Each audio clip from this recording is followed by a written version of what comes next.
میرا باپ رکشے پر برتن بیچا کرتا تھا، مگر میں کچھ کرنا چاہتا تھا، اس لیے میں سارا دن لائبریری میں بیٹھ کر کتابیں پڑھتا رہتا۔ رات کو گھر لوٹتا تو ابا خوب چیختے چلاتے کہ سارا دن آوارہ گردی کرتا ہے، باپ کا ساتھ دینے کے بجائے مفت کی روٹیاں توڑ رہا ہے۔ میں سر جھکائے سنتا رہا۔ 12ویں جماعت کے پیپرز دینے کے بعد فارغ ہوا تھا تو رکشہ چلانے لگا۔ ایک دن شام کے وقت واپس آیا تو محلے میں جیسے عید کا سماں تھا، لوگ ابا سے مل رہے تھے اور مبارکباد دے رہے تھے۔ جیسے ہی میں آگے بڑھا، ابا نے فوراً مجھے گلے لگا لیا، کیونکہ میں خاموش سے سر جھکائے ابا کے سامنے کھڑا ہوا تھا۔ ان کا بس نہیں چل رہا تھا کہ وہ ابھی بھی میرا سر پھاڑ دیں۔ صرف اماں کی وجہ سے وہ مجھے ہاتھ نہیں لگاتے تھے۔ ابھی وہ مزید کچھ کہتے اس سے پہلے ہی اماں بولی تھی، خدا کے لیے اشفاق، بس کر دو، کیا ہو گیا ہے آپ کو؟ آپ نے پوچھا کہ وہ آوارہ گردی کرتا ہے یا پھر کوئی کام کر رہا ہے؟ آپ دن رات میرے بچے کے پیچھے لگے رہتے ہیں۔ اماں کی بات سن کر میں نے نم آنکھوں سے ان کی طرف دیکھا تھا۔ ماں انسان کا دل پھٹ لیتی ہے، اور ایک ماں ہی ہوتی ہے جو آپ کا ہر حال میں ساتھ دیتی ہے، ورنہ ایک وقت تک باپ بھی ساتھ چھوڑ دیتا ہے۔ ابا ماں کی بات سن کر بولے تھے کہ کیا میں اس کی پوچھوں؟ اس کی خود حیا شرم ہونی چاہیے۔ باپ بوڑھا ہو چکا ہے اور گھر میں جوان بہن بیٹھی ہے۔ تمہاری بیماری ہے، کہاں تک میں اکیلا رکشہ چلا کر کروں گا گزارا؟ کیا اس کا فرض نہیں بنتا کہ یہ میری مدد کرے؟ میرے ساتھ رکشہ نہیں چلا سکتا تو کسی فیکٹری میں ملازمت کر لے۔ میٹرک تک تعلیم حاصل ہے، اسے کہیں بھی بآسانی نوکری مل جائے گی۔ برابر والے سلیم بھائی کا بیٹا نرسنگ ڈپارٹمنٹ میں ہیڈ بن گیا ہے، اور میرے خود کے بھائی کا بیٹا بانڈنگ کے کام میں کتنی ترقی کرتا جا رہا ہے۔ صرف ایک میرا بیٹا ہے جو سوائے رسوائی کے اور مجھے کچھ نہیں دے رہا۔ میں تمہیں بتا رہا ہوں کاظم، اگر تم نے مزید اس طرح لاپرواہی کا مظاہرہ کیا تو میں تم سے تمام رشتے توڑ لوں گا۔ میں تمہارا ساتھ نہیں دوں گا۔ زندگی اس طرح نہیں گزار سکتا، حد ہوتی ہے تماشے کی۔ 17 سال عمر ہے تمہاری۔ اس عمر کے بچے اپنے ماں باپ کو بیٹھا کر کھانا کھلاتے ہیں اور تمہارا بچپنا ہی ختم نہیں ہو رہا۔ ابھی وہ مزید مجھے جھاڑ پلاتے اس سے پہلے ہی اماں بولی تھی، یہ میرے ہاتھ جڑے ہوئے ہیں آپ کے سامنے، بس کر دیں، میرا بچہ تھک چکا ہے آپ کی باتیں سن سن کر، خدا کے لیے۔ جبکہ ابا سر جھٹک کر اب خاموش ہو گئے تھے۔ میں نے اجازت طلب نگاہوں سے اماں کو دیکھا تو انہوں نے فوراً ہی مجھے کمرے میں جانے کا اشارہ کر دیا۔ میں نے سکون کا سانس لیا تھا اور فوراً ہی کمرے کی طرف بڑھ گیا۔ کمرے میں داخل ہوا تو بہن نے نم آنکھوں سے میری جانب دیکھا تھا۔ میں کچھ کہتا اس سے پہلے ہی وہ بولی، تم شرم آتی ہے تمہیں اپنا بھائی کہتے ہوئے؟ کہیں کا نہیں چھوڑا تم نے مجھے، ایک بہن ہے تمہاری، کبھی اسی کے کوئی لاڈ پورے کیے ہیں تم نے؟ سب کے بھائی ان کے لاڈ پورے کرتے ہیں، صرف ایک میرا بھائی ہے جو سوائے اذیت کے ہمیں کچھ نہیں دے رہا۔ یہ کہتے ہی وہ میری کروٹ موڑ گئی تھی، جبکہ اس بار میری آنکھوں سے آنسو بھل بھل بہنا شروع ہو گئے تھے۔ ایک بے روزگار بیٹا اور ایک رشتے کے انتظار میں بیٹھی ہوئی بیٹی، اور دونوں کی زندگی سوائے ضلالت کے اور کچھ بھی نہیں ہوتی، اور ہم دونوں بہن بھائی اس درد سے گزر رہے تھے۔ میں خاموشی سے کمرے کے کونے میں بیٹھ گیا تھا۔ میں چاہ رہا تھا کہ میری آواز نہ نکلے، مگر میں اتنی تکلیف کا شکار ہو چکا تھا کہ گھٹ گھٹ کر میری آواز باہر آنا شروع ہو گئی تھی۔ اچانک ہی اس نے کروٹ موڑ کر مجھے دیکھا تھا اور تڑپ کر میرے پاس آئی تھی، اور کچھ کہتی اس سے پہلے ہی میں نم لہجے میں بولا تھا کہ میں چاہتا ہوں تمہارے لاڈ پورے کروں، تمہاری خواہشات پوری کروں، لیکن میں کیا کروں؟ میرے ہاتھ میں کچھ بھی نہیں ہے۔ تمہارا بھائی نہیں کماتا۔ میں پڑھنا چاہتا ہوں باجی، آپ لوگ میری بات کیوں نہیں سمجھتے؟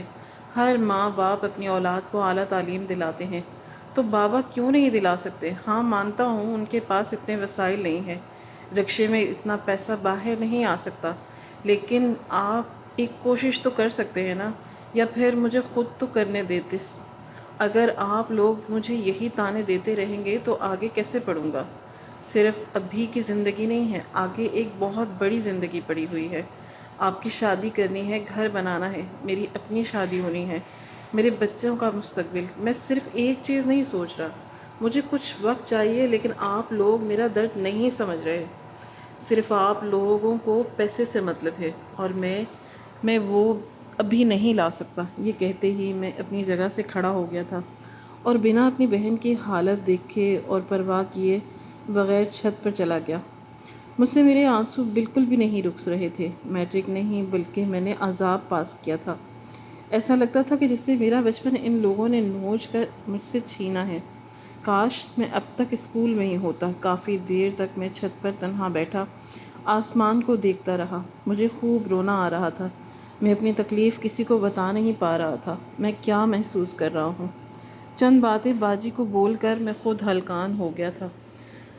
انسان جب تک میٹرک کر رہا ہوتا ہے اس کی زندگی بہت آسان ہوتی ہے۔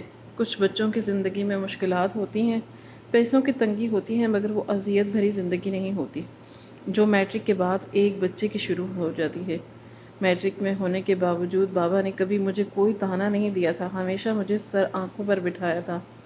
مگر اب وہ اٹھتے بیٹھتے مجھے ایک ہی بات یاد دلاتے رہتے ہیں کہ تم سوائے ہمیں اذیت دینے کے اور کچھ نہیں کر رہے۔ تم ایک کام چور ہو، تم سے کوئی کام نہیں ہو رہا۔ جبکہ میں سب کو صرف اتنا بتانا چاہتا تھا کہ میں میٹرک کے آگے بھی تعلیم حاصل کرنا چاہتا ہوں۔ مجھے صرف میٹرک نہیں کرنا، میں آگے بڑھ کر اپنا ایک نام بنانا چاہتا ہوں۔ لیکن میری زندگی میری بات کوئی سمجھنا ہی نہیں چاہتا تھا۔ سب کے نزدیک میں سوائے ایک بوجھ کے اور کچھ نہیں تھا۔ پوری رات میری اسی اذیت میں گزر گئی تھی۔ کئی بار میرا دل کیا کہ میں نیچے جاؤں، باجی سے معافی مانگوں، ان کو مناؤں، لیکن جب بھی میں نیچے جانے کے لیے اپنے قدم بڑھاتا مجھے ابا کی وہی تلخ باتیں کان میں گونجتی ہوئی محسوس ہو رہی ہوتی۔ کافی دیر تک میں چھت پر یوں ہی بیٹھا خود کو سنبھالتا رہا اور پھر وہی کروٹ لے کر سو گیا۔ سورج کی تپش سے میری آنکھ کھلی تھی۔ کچھ دیر میں خاموشی سے آسمان کو گھورتا رہا اور پھر سر جھٹک کر نیچے کی طرف بڑھا تھا۔ خدا کا شکر تھا بابا کام کے لیے نکل چکے تھے۔ ہاتھ منہ دھو کر میں بنا ناشتے کے گھر سے نکل گیا۔ امی نے پیچھے سے مجھے کئی بار پکارا تھا لیکن میں نہیں ٹھہرا تھا۔ میرا ارادہ اپنے دوست کی طرف جانے کا تھا۔ اس کے پاس 2 کیمسٹری کی کتابیں تھیں۔ مجھے بس ایک ہی امید تھی کہ کاش وہ کتاب مجھے مل جائے۔ میں نے کچھ پیسے جمع کر لیے تھے مگر کتاب کافی مہنگی آ رہی تھی۔ میں اس کے گھر کے پاس آ گیا تھا اور دل زور زور سے دھڑک رہا تھا۔ آج تک میں نے کبھی کسی سے کی چیز ہاتھ نہیں پھیلائے۔ بابا اور امی میری ساری خواہشات پوری کر دیا کرتے تھے، لیکن جب سے میٹرک ہوا تھا میری زندگی میں زہر گھول دیا گیا تھا۔ ایک ایک روپیہ کے لیے مجھے ترسایا جا رہا تھا کہ تم اب بڑے ہو چکے ہو، تمہیں ہمیں کما کر دینا چاہیے، ہم تمہیں پیسے کیسے دیں۔ یہی وجہ تھی کہ میں نے بہت ہی مشکل سے یہ چند پیسے جمع کیے تھے۔ میں نے گہری سانس لے کر اس کے گھر کے دروازے پر دستک دی تھی۔ پہلی دستک، دوسری دستک، تیسری دستک پر اوپر کھڑکی سے ایک لڑکی کے چہرہ برآمد ہوا تھا اور وہ بولی کہ کون آیا ہے؟ میں نے سر اٹھایا اور اوپر دیکھا۔ سامنے فرقان کی بہن کھڑی ہوئی تھی۔ میں سر زمین کو دیکھتے ہوئے بولا کہ فرقان کو نیچے بھیج دو، مجھے تھوڑا کام ہے، گھر پر وہ ہے؟ اس نے سر کو ہلکی سی جنبش دی تھی اور اندر چلی گئی تھی۔ چند لمحے بعد گھر کا دروازہ کھول کر فرقان باہر آیا اور مجھے دیکھتے ہی گلے سے لگا لیا تھا۔ میں کچھ کہتا اس سے پہلے ہی وہ بولا کہ میٹرک کے بعد بھائی تم ایسے غائب ہوئے ہو جیسے ہم نے تم سے پیسے ادھار لے لیے ہوں۔ اس کی بات سن کر میں دھیما سے مسکرایا تھا اور اس کو دیکھتے ہوئے بولا کہ نہیں بھائی، بات دراصل کچھ اور ہے۔ تم بتاؤ تم نے آگے داخلہ لیا؟ اس نے سر کو ہلکی جنبش دی اور بولا کہ ہاں۔ تمہیں رحمان نے نہیں بتایا؟ اس سے تو تمہاری ملاقات ہوتی ہی رہتی ہے نا؟ میں نے ہاں میں سر ہلایا۔ چند لمحے میں خاموش رہا تھا اور کندھے پر ہاتھ رکھتے ہوئے بولا کہ کیا ہوا ہے کاظم، سب ٹھیک ہے نا؟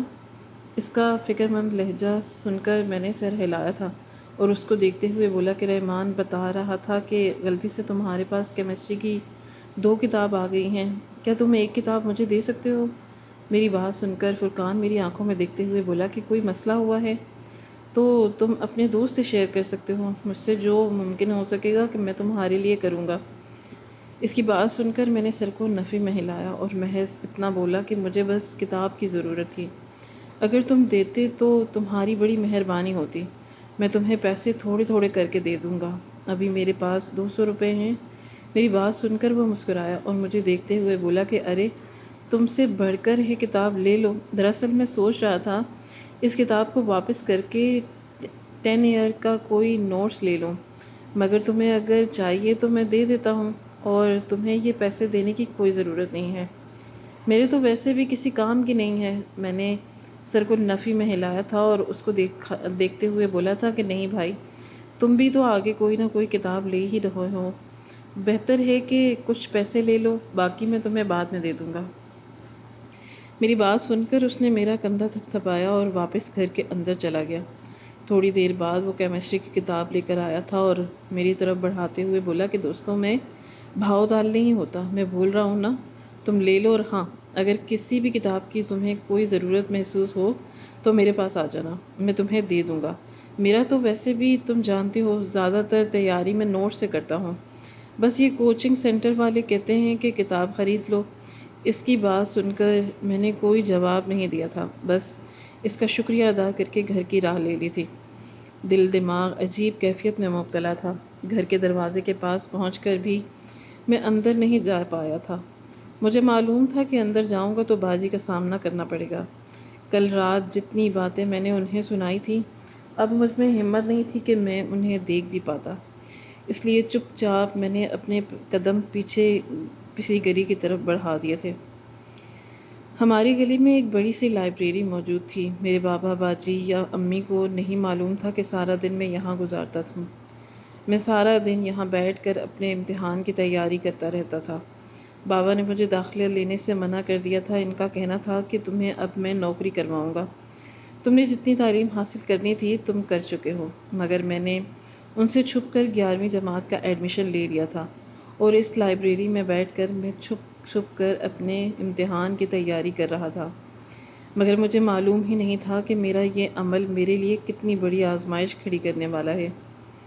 میں نے ہمیشہ کی طرح لائبریری میں اپنا نام درج کروایا تھا اور ایک کونے میں جا کر بیٹھ گیا تھا۔ آج میرے پاس میری اپنی کتاب موجود تھی۔ میں خاموشی سے کیمسٹری کے کچھ نیومیریکلز حل کرنا شروع کر چکا تھا۔ ابھی مجھے چند لمحے گزرے تھے کہ جب ایک آدمی نے میری ٹیبل پر دستک دی تھی۔ میں نے فوراً سر اٹھا کر دیکھا تو وہ مجھے دیکھتے ہوئے بولا کہ روزانہ تمہیں یہاں بیٹھ کر پڑھائی کرتے ہوئے دیکھتا ہوں، کسی کوچنگ سینٹر کیوں نہیں جاتے؟ یا پڑھائی میں کافی اچھے ہو، مگر بیٹا جو کتاب تمہیں بیٹھ کر پڑھ رہے ہو اس سے تو ظاہر ہو رہا ہے کہ تم نے انجینئرنگ یا میڈیکل لیا ہے، اور اس کی تعلیم کسی اچھے کوچنگ سینٹر میں ہی کرنی چاہیے۔ آپ کتنے ہی اچھے طالب علم کیوں نہ ہوں، آپ کو کوچنگ سینٹر کی ضرورت پڑتی ہے۔ میں ان کی بات سن کر بولا کہ معذرت، لیکن مجھے ضرورت نہیں ہے۔ اللہ تعالیٰ نے ذہانت عطا کی ہے اور میں ذہانت کے بلبوتے پر ہی کامیاب ہونا چاہتا ہوں۔ میری بات سن کر انہوں نے کوئی آئی برو اٹھائی تھی اور مجھے دیکھتے ہوئے بولا کہ اچھا، تو تمہارا میٹرک میں کیا رزلٹ آیا تھا؟ اس بار میرا سر فخر سے اونچا ہو گیا، چہرے پر مسکراہٹ پھیل گئی۔ میں ان کو دیکھتے ہوئے بولا تھا کہ میں نے 90% میں حاصل کی تھی اور میں بھی سائنس گروپ میں۔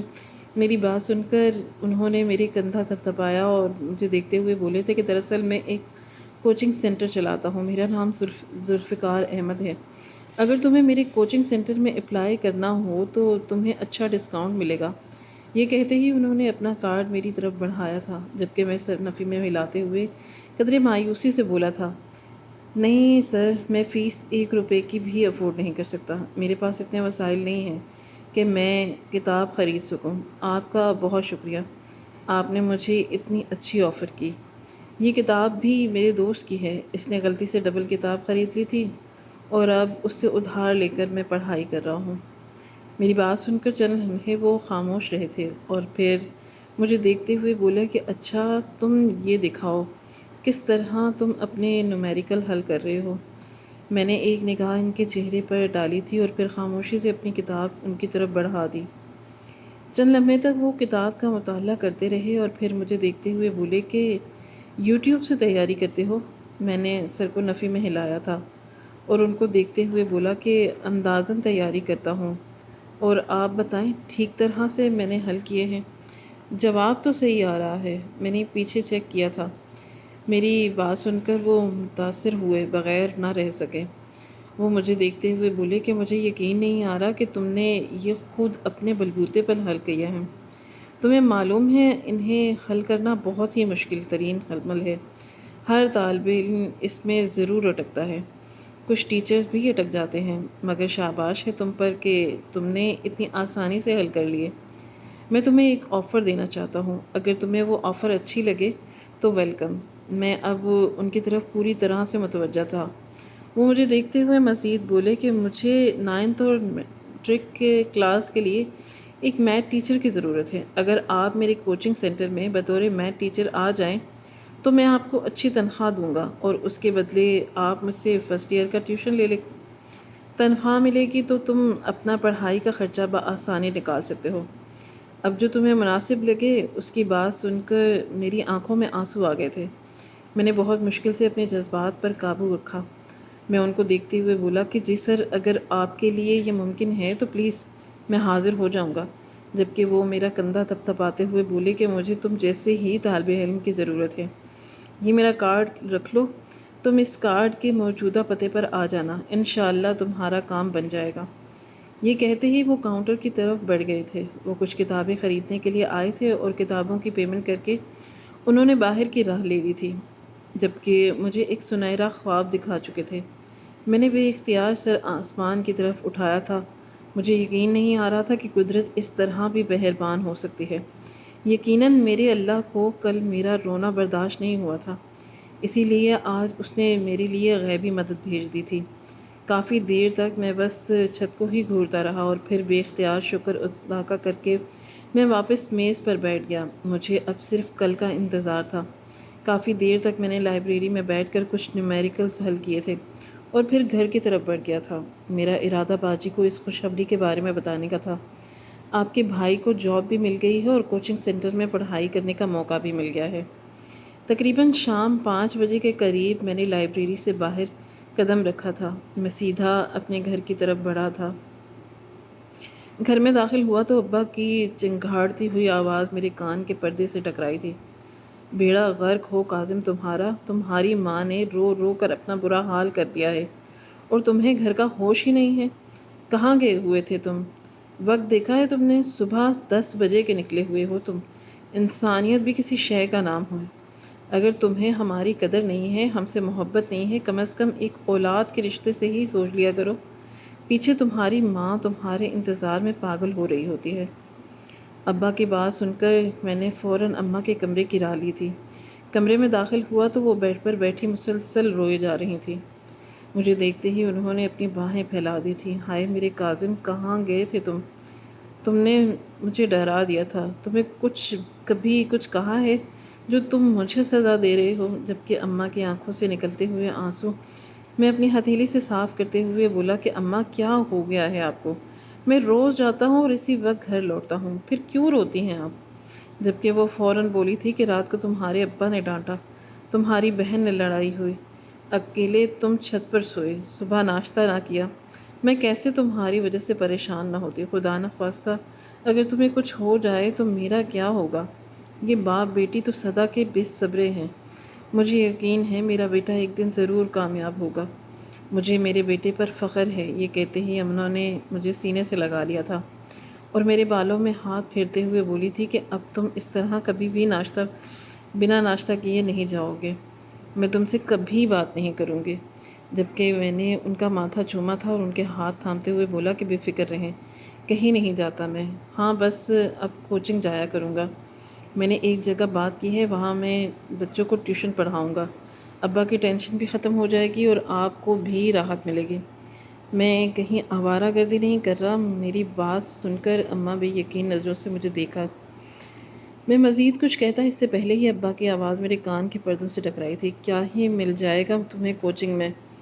میں نے جب کہا ہے کہ کسی فیکٹری میں کام لگاؤں، کیا تمہیں میری بات سمجھ نہیں آتی؟ ابا کی بات سن کر میں نے اب خوف سے سر جھٹکایا تھا۔ مجھے سمجھ آ گیا تھا کہ وہ مجھ سے کبھی خوش ہو ہی نہیں سکتے، اس لیے میں نے چپ رہنے میں ہی عافیت جانی تھی۔ ان کی آواز اب بلند سے بلند تر ہوتی جا رہی تھی۔ بے وجہ میں پاگلوں کی طرح بولتا رہتا تھا، کسی کو میری قدر ہی نہیں ہے۔ جبکہ اماں نے میرے کندھے تھپتھپائے تھے اور مجھے دیکھتے ہوئے بولی تھی کہ تمہیں کسی بھی چیز کی پرواہ کرنے کی ضرورت نہیں ہے، جو تمہیں مناسب لگے تم وہی کرنا، میں تمہارے ساتھ ہوں۔ جبکہ اماں کی بات سن کر میں نے ایک بار پھر ان کے ہاتھوں کو چوما تھا اور اپنے کمرے میں آ گیا تھا۔ باجی ایک کونے میں بیٹھی ہوئی کتاب پڑھ رہی تھی۔ مجھے دیکھتے ہی وہ کھڑی ہو گئی تھی۔ میں کچھ کہتا اس سے پہلے ہی ایک زوردار تھپڑ انہوں نے میرے منہ پر مارا تھا اور مجھے دھکا دیتے ہوئے بولی تھی کہ دفع ہو جاؤ اوپر ہی، اب میرے کمرے میں تمہیں سونے کی ضرورت نہیں ہے۔ بہت نخرے آ گئے ہیں نا؟ بہن نے اگر ذرا سا ڈانٹ دیا تو منہ بنا کر اوپر سو گئے، جبکہ ان کی بات سن کر میں مسکرایا تھا اور ان کے ہاتھ تھامتے ہوئے بولا تھا کہ ارے باجی میری بات تو سنیں، میں بہت خوش ہوں۔ آپ کو معلوم ہے آپ کے بھائی کو نوکری مل گئی ہے، بیٹھے بٹھائے اتنی بڑی آفر دی گئی ہے، میں وہاں پر فرسٹ ایئر کی تعلیم بھی حاصل کر سکتا ہوں اور بچوں کو پڑھا بھی سکتا ہوں، جس کی مجھے اجرت ملے گی، اور فرسٹ ایئر کی بھی مجھے فیس نہیں دینی پڑے گی۔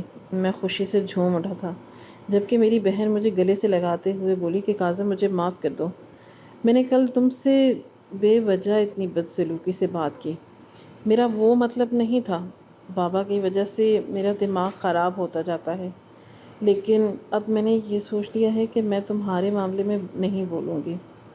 تم لڑکے ہو، تمہیں زیادہ علم ہے کہ تمہیں اپنے کیریئر پر کس طرح دھیان دینا ہے، بس اتنا یاد رکھنا کہ تمہارے بابا، تمہاری امی اور تمہاری بہن تم سے بہت محبت کرتے ہیں، کبھی بھی ہم سے بدگمان نہیں ہونا۔ ان کی بات سن کر میں دھیما سا مسکرایا تھا اور ان کو دیکھتے ہوئے بولا کہ مردوں میں بہت ظرف ہوتا ہے اور وہ ہر قسم کی بات برداشت بھی کر لیتے ہیں، اپنے گھر والوں کے طعنے بھی سن لیتے ہیں، ٹینشن مت لیں، مجھے کچھ نہیں ہوگا، بس آپ دعا کرنا کہ میں کل ٹیسٹ میں پاس ہو جاؤں۔ جبکہ وہ مسکرائی تھی اور مجھے دعا دیتی ہوئی واپس اپنے جگہ پر بیٹھ گئی تھی۔ پوری رات معمول کے مطابق طے ہو گئی تھی، اگلی صبح کا دن بھی اپنی رفتار سے گزرا تھا۔ دوپہر 3 بجے میں موجودہ پتے پر پہنچ گیا۔ میں اندر داخل ہوا تو فوراً مجھ سے میرا نام پوچھا گیا اور سیدھا مجھے آفس بھیج دیا گیا۔ وہ کوچنگ سینٹر نہیں بلکہ کوئی اسکول معلوم ہو رہا تھا، ترتیب سے تمام کلاسز بنی ہوئی تھیں اور کافی ٹیچرز بچوں کو پڑھا رہے تھے، اور اتنا حسین ایڈمن آفس کہ میں دنگ رہ گیا۔ سامنے ہی سر ذوالفقار بیٹھے ہوئے تھے، مجھے دیکھتے ہی وہ اپنی جگہ سے کھڑے ہو گئے تھے اور ہاتھ ہلاتے ہوئے بولے کہ مجھے امید نہیں تھی کہ آپ آئیں گے، مگر آپ نے آ کر میرا مان بڑھا دیا۔ خیر کافی لوگی یا چائے؟ میں نے سر کو نفی میں ہلایا اور ان سے باقی معاملات طے کرنا چاہے۔ انہوں نے مہینے کی 15,000 تنخواہ مجھے رکھا۔ فرسٹ ایئر کی فیس مجھے نہیں دینی تھی، یہ سہولت مجھے میرے اچھے تعلیمی گریڈ کی وجہ سے ملی تھی۔ میرے وقت دھیرے دھیرے گزرتا جا رہا تھا اور میں نے ابا کو بتا دیا تھا کہ میں کالج میں داخلہ لے چکا ہوں۔ وہ غصے ہوئے تھے مگر پھر خاموش ہو گئے تھے۔ میرے شوق کی بنیاد پر اماں نے بھی مجھے کبھی نہیں ٹوکا تھا۔ وقت دھیرے دھیرے گزرتا جا رہا تھا اور میرا کالج کا پہلا سال بخیر و عافیت مکمل ہو گیا۔ میں نے فرسٹ ایئر میں اچھے مارکس حاصل کر لیے تھے۔ اب انٹر کا آخری سال تھا اور میری تنخواہ اب 20,000 ہو چکی تھی۔ میری زندگی میں بہت سکون آ چکا تھا۔ تعلیمی کتابیں خریدنے میں مجھے اب کسی بھی قسم کی پریشانی نہیں ہوتی تھی۔ زیادہ تر وقت میرا کوچنگ میں یا لائبریری میں گزرتا تھا، مگر کہتے ہیں نا کہ عروج کا زوال۔ سیکنڈ ایئر کے امتحان دینے کے بعد ذوالفقار کوچنگ بند ہو گیا۔ اس کوچنگ کو باقاعدہ طور پر سیل کر دیا گیا۔ ان پر الزام آیا تھا کہ یہاں سے ڈرگز اسمگلنگ ہوتی ہے۔ میں اس رات خوب رویا تھا۔ یہ مجھ پر کیسی آزمائش تھی؟ اچھی بھلی زندگی چل رہی تھی، سب کچھ معمول کے مطابق تھا، مگر کہتے ہیں نا کہ کچھ نہ کچھ ضرور ہوتا ہے۔ ابا نے مجھ پر خوب لعن طعن کی تھی کہ کتنے بیہودہ کوچنگ میں تم موجود تھے، خدا کا شکر ہے کہ تمہیں پولیس اٹھا کر نہیں لے کر گئی۔ تمہیں کتنا منع کیا تھا میں نے کہ ادھر جاب مت کرو، جبکہ میں نے ان کو کسی بات کا جواب نہیں دیا تھا۔ تھک ہار کر میں اب رکشہ چلانا شروع کر چکا تھا۔ ابا کی طبیعت اتنی خاص ٹھیک نہیں رہتی تھی، اس لیے اب میں ہی زیادہ رکشہ چلاتا تھا۔ وقت اور تیزی سے طے ہو جاتا تھا اور تقریباً 2 ماہ بعد آج معمول کے مطابق میں واپس رکشہ لے کر گھر پہنچا تھا، مگر جیسے ہی میں گلی میں داخل ہوا، سامنے ہوتے رش کو دیکھ کر میرا کلیجہ منہ کو آیا تھا۔ میں فوراً رکشے کی چابی نکال کر اپنے گھر کی طرف بڑھا تھا، مگر سامنے کا منظر دیکھ کر میں حیران رہ گیا۔ ابا باقاعدہ طور پر سب سے گلے مل رہے تھے اور انہیں لوگ ہاتھ ملا ملا کر مبارکباد دے رہے تھے۔ بھلا کس بات کی مبارکباد؟ یہ بات مجھے بالکل سمجھ نہیں آ رہی تھی۔ میں آگے بڑھتا اس سے پہلے ہی انہوں نے مجھے گلے سے لگا لیا۔ آنکھوں میں آنسو لیے وہ میرا کندھا تھپتھپاتے ہوئے بولے، کاظم مجھے یقین نہیں آ رہا یہ تم ہو، یہ تم نے کر دکھایا۔ نہیں ایسا ممکن نہیں، وہ بے یقینی کی حالت میں بولے تھے۔ میں کچھ کہتا اس سے پہلے ہی ایک اور آدمی ابا اور میری طرف بڑھا تھا، میرے کندھے کو تھپتھپاتے ہوئے بولا کہ بہت ہی لائق بیٹے ہو تم، ہم تو سمجھ رہے تھے کہ تم سارا دن آوارہ گردی کرتے ہو، مگر نہیں بھائی، تم نے تو مارکا مارا ہے، اپنے باپ کا نام روشن کر دیا۔ ایک رکشے والے کا بیٹا پورے انٹر بورڈ میں ٹاپ کر چکا ہے، اخبار میں تمہاری تصویر آئی ہے۔ جبکہ میں پھٹی پھٹی نگاہوں سے اس آدمی کی بات سن رہا تھا، میں نے فوراً اپنا موبائل نکالا تھا اور جیسے ہی میں نے واٹس ایپ کی اپڈیٹ چیک کی تو میرے اوزان ختم ہو گئے۔ میں نے واقعی ہی 12ویں جماعت میں ٹاپ کر لیا تھا، بلکہ ذوالفقار کوچنگ میں بھی میری وجہ سے بحال کر دیا گیا تھا کہ اگر وہاں پر کچھ طالب علم غلط تھے تو کچھ طالب علم اچھے بھی تھے، اور اسی وجہ سے ذوالفقار سر نے مجھے اپنی کوچنگ کا 50% پارٹنرشپ بنا لیا تھا۔ میں حیران تھا، قدرت اس طرح بھی مہربان رہتی ہے۔ مگر کہتے ہیں نا کہ قدرت مہربان بھی ان لوگوں پر ہوتی ہے جو اپنے ماں باپ، اپنے بہن بھائی کا پہلے سوچتے ہیں۔ میں نے جب سر ذوالفقار کوچنگ میں قدم رکھا، اسی دن طے کر لیا تھا کہ اس کمائی سے جتنا بھی پیسہ آئے گا میں اپنی بہن کی شادی کے لیے جمع کروں گا، اور میری یہ نیت بہت کام آئی تھی۔ میں نے باجی کی شادی کے لیے 2 لاکھ روپے جمع کر لیے تھے، اور پھر سر ذوالفقار کوچنگ کا پارٹنر بننے کے بعد تو ہمارے دن ہی تبدیل ہو گئے تھے۔ مجھے بڑی بڑی یونیورسٹیز باقاعدہ طور پر اسکالرشپ کی آفر دے رہی تھیں، جبکہ مجھے یقین نہیں آتا تھا کہ کل تک میں فرسٹ ایئر کی ایک کتاب خریدنے کے لیے ترستا تھا، اور آج مجھے ہاتھوں ہاتھ لیا جا رہا تھا۔ نہ اللہ تعالیٰ نے جب نوازنا ہوتا ہے تو بے حساب ہی نواز دیتا ہے۔ زندگی میں ایک ایسا وقت آتا ہے جب انسان کہتا ہے کہ اب سارے دروازے بند ہو چکے ہیں، کیا ہوگا اور کیسے ہوگا۔ یاد رکھیں کہ یہ الفاظ مایوسی کے ہیں، اور مایوسی کفر ہے، اور کفر ہمیشہ اللہ سے دور کرتا ہے۔ اللہ اسی شخص کو آزماتا ہے جسے اللہ کا قرب حاصل ہونا۔ پھر ہمیں یہ معلوم ہونا لازمی ہے کہ جو ہو رہا ہے اللہ ہی کی اجازت سے ہو رہا ہے، اور اللہ ہمیشہ آزمائش کے بعد آزمائش کے وقت صبر کے بعد اس چیز سے نوازتا ہے جس چیز کی آپ طلب رکھتے ہیں، جس چیز کی خواہش آپ کے دل میں رکھتے ہیں۔ اللہ آپ کو صبر کے بعد وہی شے عطا کرتا ہے۔ اللہ پاک پر یقین لازم ہے۔ اللہ اس بندے سے بہت خوش ہوتا ہے جو اس کے کاموں پر یقین رکھے، اور جس یہ معلوم ہو کہ یہ آزمائش کے بعد ہی بلند مقام حاصل ہوتا ہے۔ اللہ کی رحمت سے مایوس نہ ہو، اللہ ہمیں دیکھ بھی رہا ہے اور سن بھی رہا ہے۔ ناظرین، آپ کو یہ کہانی کیسی لگی؟ کامنٹ باکس میں اپنی رائے کا اظہار ضرور کریں۔ خواہش صرف اتنی ہے کہ کچھ الفاظ لکھوں جس سے کوئی گمراہی کے راستے پر جاتے جاتے رک جائے، اور نہ بھی رکے تو سوچ میں ضرور پڑ جائے۔ دوستوں، امید کرتا ہوں کہ آپ کو یہ ہماری کہانی پسند آئی ہوگی۔